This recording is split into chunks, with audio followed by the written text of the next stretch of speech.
can use power, right? So I think about power as something you have. It is a construct that you either possess or you don't.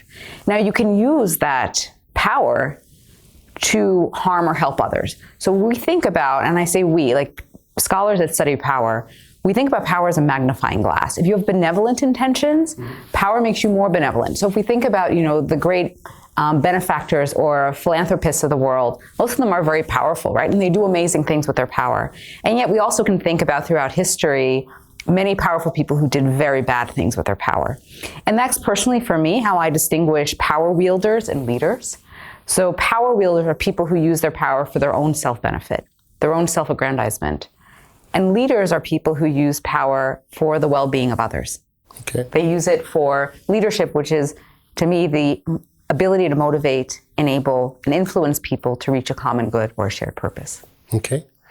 Let's talk about the ugly things of power. What is ugly about power? I mean, I think, as you said, right, you can use power to manipulate, but power also has... So we can start by saying power is transformative. It transforms us in good ways, but it also can transform us in negative ways.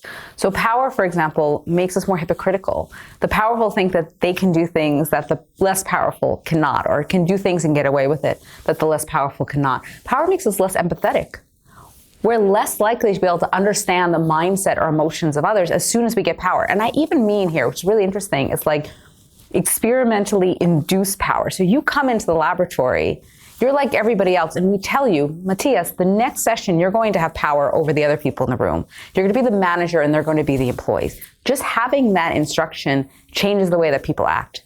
So people, as I said, people can be more hypocritical. They can be less empathetic.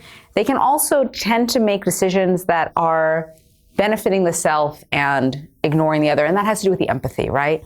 You tend to be more self-focused, more focused inward when you have power, and more focused outward when you lack power.